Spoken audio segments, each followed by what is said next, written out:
Hi, this is Carl Ostenson, and welcome to the video. I'm an independent advisor out of Des Plaines, Illinois, and I work with people to help them strengthen and simplify their financial picture. And that could mean retirement income planning, it could be protecting their family with life insurance, it could be long-term care needs, or it could be safely growing their assets. And this video is my opinion. This is not to be construed as investment advice.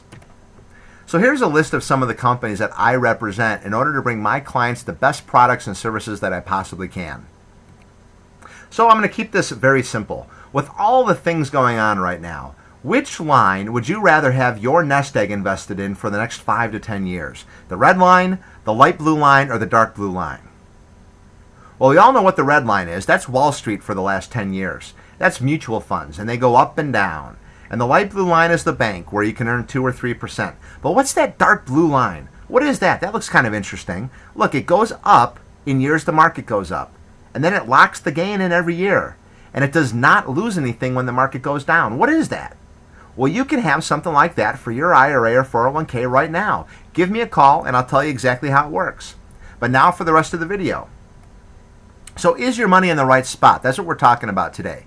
John Bogle, who is the founder of Vanguard, says the number one reason that people have problems making money in the market is due to emotions. What does that mean? Well, we buy at the wrong time and we sell at the wrong time because there's fear, there's greed, and there's boredom. We do the wrong things at the wrong time. And also, I was a broker for 10 years. Brokers have a conflict of interest. It's in their best interest to keep your money invested at all times. That's how they make money. There's not much incentive for them to tell you to, move your money into a money market or move it to the bank. And diversification reduces returns. Think about it.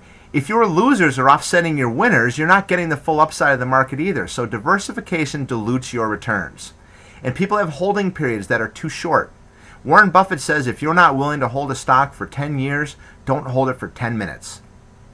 So a little bit more on emotions. On the Charles Schwab website, there was a study done from 1987 to 2006, a great time for the stock market.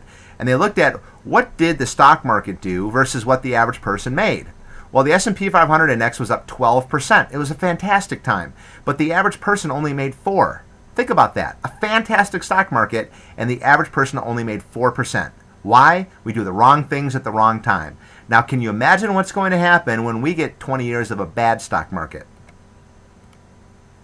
And the thing is, as you get older, you're going to need some income from your investments no matter what the market does, up, down, or sideways. You don't want to put your life on hold just because the market's down. And many people are suffering right now because they did that exact thing. They put their nest egg at risk in the market, and now they're suffering. You do not want the call from your broker in a few years. Well, you were taking out 5%, but now you have to drop it to 2%, or stop taking it out altogether, or you're going to risk running out of money. And if that happens, you may wind up like this guy. And don't laugh, there are a lot of seniors right now competing for the same jobs as high school kids and college kids. When you retire, you have your money that you saved up, and you're expecting that money to last you for the rest of your life. Next thing you know, it's down 50% because it was invested in mutual funds in the market. Your income drops, and you have to get a job at Walmart to make ends meet. Don't let that happen to you. We have a new normal. This is not the 1990s anymore. And this isn't me talking. This is people like Bill Gross. You can go to the website, pimco.com, and read what he has to say. Expecting slower growth, higher global unemployment, more government regulations are going to slow growth. The markets are recovering from a shock that goes way, way beyond a cyclical flesh wound. Investors will shift from risk to thrift for a generation. People are going to move their money to safety. The deal now is preserve and protect your capital and get stable and secure income. So the Dow Jones in October 1997 was at 7,442. On March 2009, it was at 7,482. Think about that. For 12 years, people put up their capital. They took on the risk with no reward.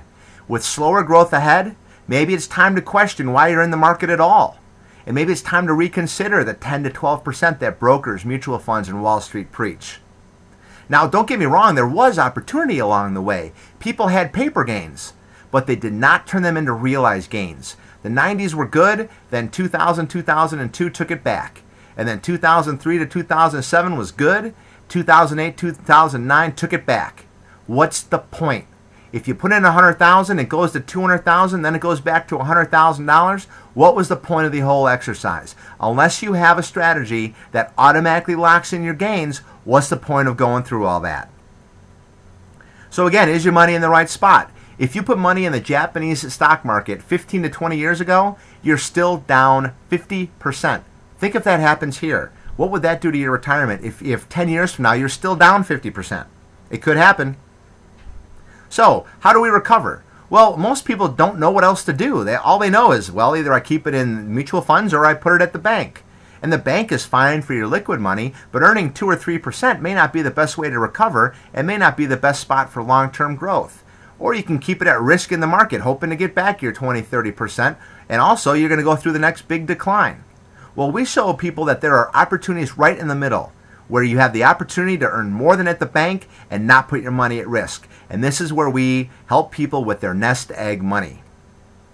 So this slide is from earlier, and what is it? It's an indexed annuity. I hear people say all the time, though, I don't like annuities. I heard bad things about annuities. Okay, well, nothing's perfect, and there's pros and cons about annuities just like anything else. But I bet you like what they do. If your market goes up, so does ours. We're in the same market as your mutual funds, but we lock our gains in every year, and we don't lose anything in years the market goes down. Now, we don't get all the upside, and that's okay because we have none of the downside. Would this make sense for 10% of your nest egg or 20% of your nest egg? The deal is removing capital from market risk. With stocks or mutual funds, you're accepting ownership of the company, you're putting your money at risk, and you have all the ups, you also have all the downs. We don't play that game with nest egg money. We remove capital from market risk, yet you still participate in the up years while protecting your principal and protecting your gains in the down years. And now you can combine these with lifetime income riders that make sure you have income that lasts the rest of your life. You get an income account that grows at 7 to 8%, and then that ensures that you have income as long as you live. There's no annuitization required. You keep control of your money. And it works for IRAs, 401ks, and other accounts too. So, I mean, think about it. Isn't it time you consider moving a portion of your nest egg, IRA, 401k, into something that can grow it and protect it at the same time and make sure that you have income that lasts the rest of your life? Wouldn't that make sense? Think of it like a hybrid. A hybrid car is one car with two engines. Well, these new annuities are one annuity, but you have two engines in it. On the left side, you have your indexed annuity. Keeps it safe. Your money grows. You lock your gains in every year. The other side, you have an income account. This grows at 7 or 8% every year and makes sure you have income for the rest of your life. Not a bad deal. And why keep your money at risk when there are huge A-plus rated companies that already insure your life? They insure your house. They insure your car and your health. They provide teachers and firemen and policemen with their pensions. These companies will also ensure that your retirement money is safe, that it earns a decent return, and that they'll pay you income that lasts the rest of your life. Or you can keep it on Wall Street, keep it at risk, and have no assurances on anything. What do Ben Franklin, Babe Ruth, and Bob Hope all have in common? They all owned annuities. Babe Ruth was one of the only baseball players that made it through the Great Depression financially okay because he had the bulk of his money in guaranteed annuities. So the choice before you is not what the market will do over the next year or two, but where do you want to be for the next 5, 10, 15 years of your life? Do you really want to go through another market decline? I mean, imagine sleeping better because you know your money is not at risk in the market. Imagine the security knowing that you'll have income for the rest of your life no matter what the market does. Well, it's time to stop imagining. You can have something like this for a portion of your money. You can do it right now, and it's easy to do. But what you need to do is call me at 847-376-8400. I'll go through the pros, the cons, the good, and the bad, send you out a brochure, and then you can decide for yourself whether or not it makes sense for you. But you have to take the first step. I can't help you if I don't know that you want help. So give me a call at 847-376-8400. And thanks for watching.